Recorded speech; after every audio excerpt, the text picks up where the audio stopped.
Today I'm going to give you an overview of this bike, which is my 1972 Honda SL100. Well, you probably can tell that it's not quite original. The tank is off a CB200.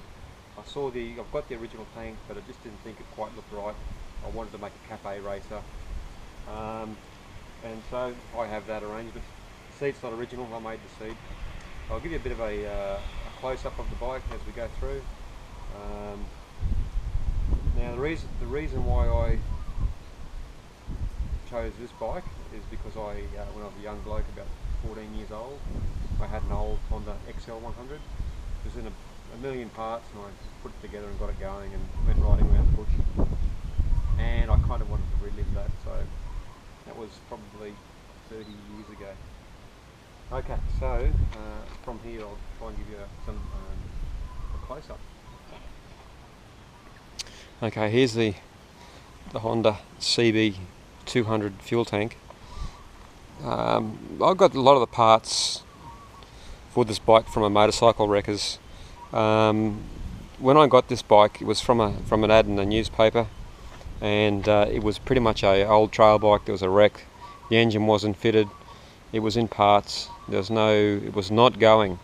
You only have to see some of those other videos that I put out that you can sort of see. And so I've had to scrounge around for parts and cables and fittings and bolts and lots of things. And I have what I have today. A lot of the parts, like I said, the front mud guard, I'm not sure what that's off, probably a Honda CB. Had to do a bit of chopping to make that fit. The headlight's just a aftermarket chrome looking headlight. This speedo is off a trials bike, Honda TL, I think it is. Handlebars are new, but they're just aftermarket. I'm pretty sure these are original, or new originals. The controls are they're originals, but I had to make up a bit of aluminium blocker blank for that off run switch. It doesn't work. I've got a switch on the other side. I've made things like some aluminium to put some switches and things like that on. That's a little bit of Lego for the high beam light. For the fuel tank, I had to make custom mounts for that, so I got some blocks of aluminium which I've had for many years, and I ended up making some custom mounts for that to fit on the original mounts there. Same with the rear mount for the tank. I made this on a drill press and with using a drill bit, so that's the rear mount. That just attaches into the seat mount. The seat bolts to the frame, so that goes into there. The rear indicators, once again, using some angle, same gear as this up here, using some angle. I just bent it around, made a bit of shape there and polished it. Aluminium tends to polish up really nicely. The frame's just painted in, I guess, just some pressure pack can spray paint. Now for the seat is just foam, just for exercise mat foam, and I just bought some vinyl, and I just pulled it over and stapled it underneath. And yes, I want to get that properly made one day. I'll get some stitching in there and get that seat made, but for the moment that's fine.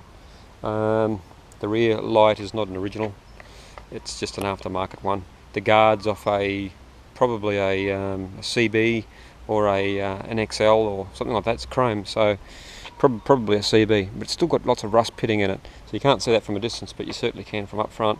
I'm not too worried about it. It's not a show bike. The exhaust is probably off an old CB100 or 125.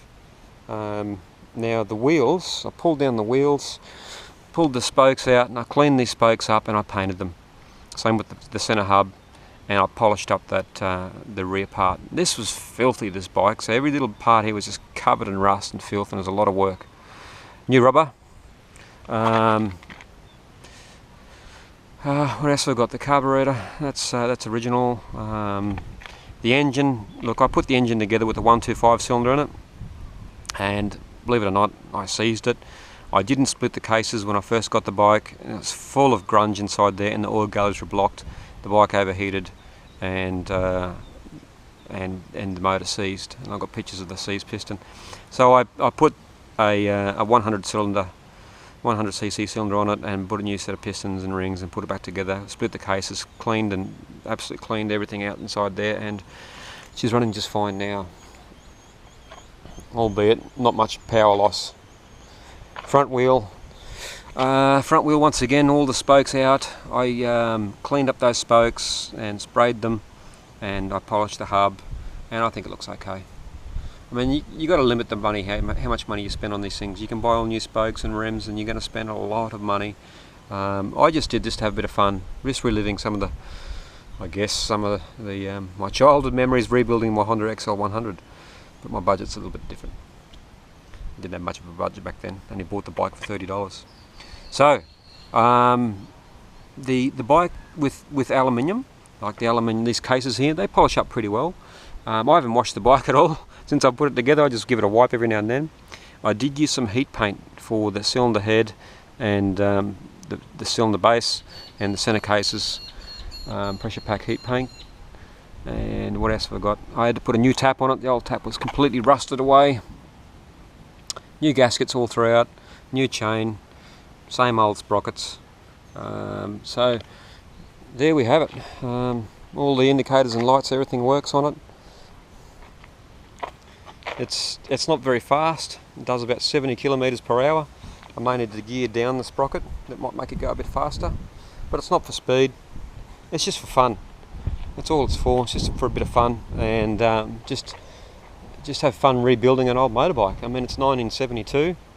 It's an SL 100, and it's a classic now, I guess.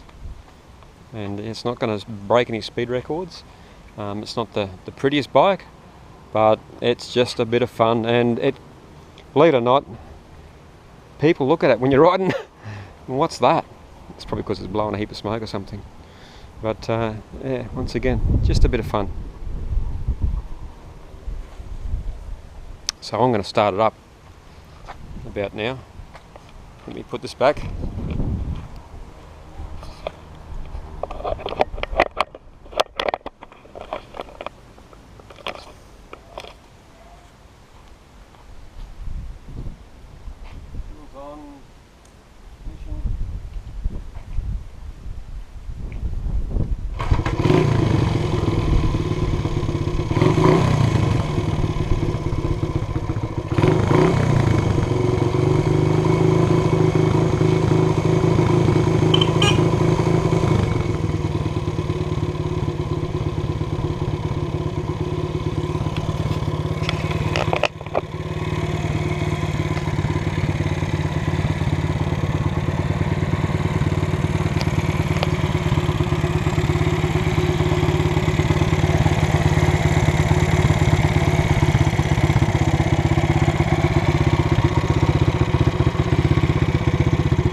You can hear the power, can't you? Yeah.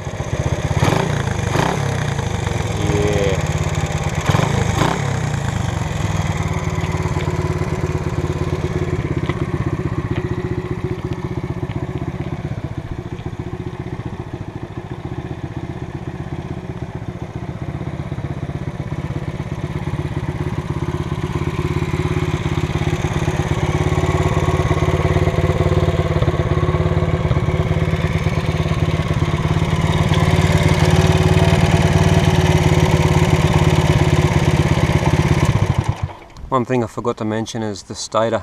It's only 6 volt. I'm running 12 volt off everything. and need to rewire the stator so I'll get charging. So I just charge that battery up every now and then. I've had to put resistors in for the coil to make it produce less current. But other than that, everything's going well, and the old clunker lives again. So look, I had a lot of fun rebuilding this whole thing. Need a bit of patience in trying to find parts. You need a bit of skill. You need to do a bit of scrounging and trying to work out what tolerances are serviceable and what's not, and what fits, what model numbers, what part goes with what model numbers. But all in all, it's a very worthwhile experience, and it's a great lot of fun when you actually do get it on the road and registered, and you're riding this old thing that should have been taken to the tip, and riding it down the road. Classic bit of motorcycle right here, 1972 Honda SL 100. Thank you for watching.